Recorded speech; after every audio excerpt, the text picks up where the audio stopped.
I'm Noah. I'm going to talk about data visualization and how it's usually wrong. Starting with this fine example from Fox News. This is the really big. This is the 193% pie.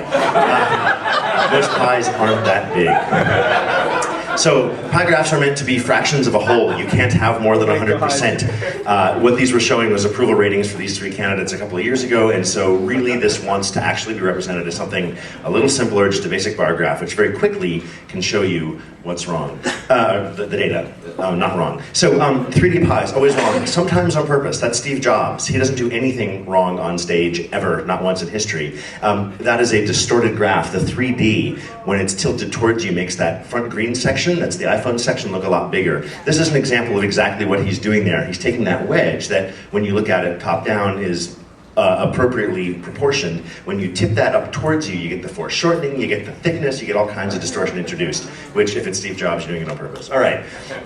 These little donuts, which are basically pies, that's the part in the middle that's useful. There's only 3 sections, and the precision's not required, so it's not a bad way to do each donut, but this is time series data, and comparing these tiny little wedges, donut over donut, is terrible.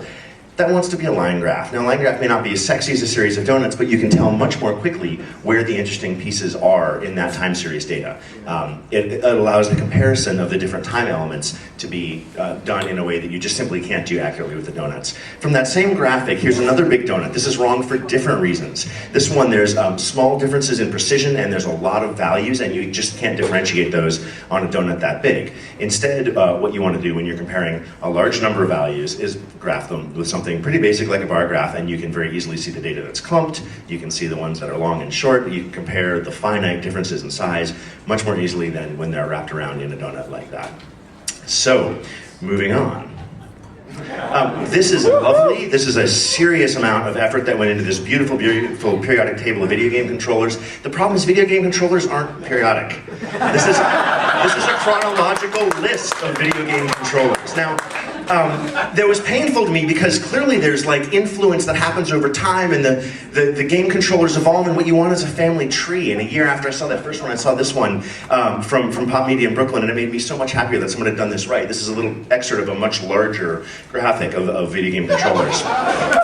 This is, it's hard to see, sorry about the contrast. You can see there's USA and UK and Europe under here. They're attempting to show how these different areas influenced each other. The problem is that geography is not that relevant, and this is a movie that plays. It's just a mess. I say get rid of the geography. Here's a different, this is also a timeline that has geography, but you notice the geography is just color-coded in the middle there. This is also the only graph you're going to see tonight that has Aztec human sacrifice on it. They used another axis for something else. So here we go. This is a map that shows that it's really hot in the Alps. No, they're using color wrong. The problem is the rainbow spectrum of color we do not see as a sequence. We have a cultural connotation around that, but you can't count on people to interpret that in your brain.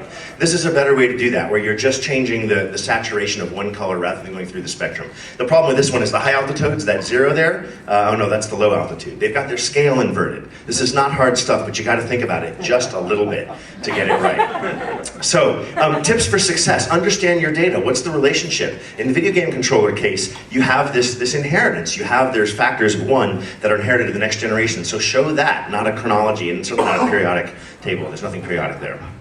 Next tip, understand the message you're trying to convey. If you want to show stuff that changes over time and you want people to be able to compare things over time, use a format that actually shows change over time, rather than a format that shows fractions of a whole for each little segment.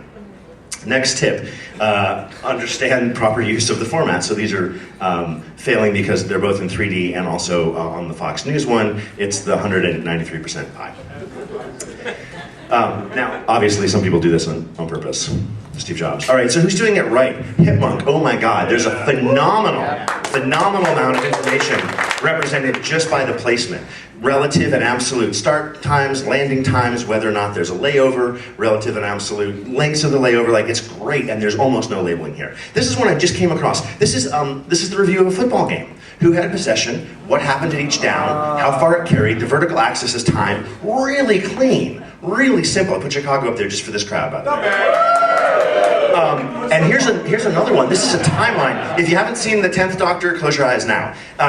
This is a timeline of nonlinear subjective experience of time travelers, right? And this is like this graphic design student posted this on LiveJournal in a fanfic group, and it's awesome. So it can be done with a little bit of thought and consideration. You can have great visualizations.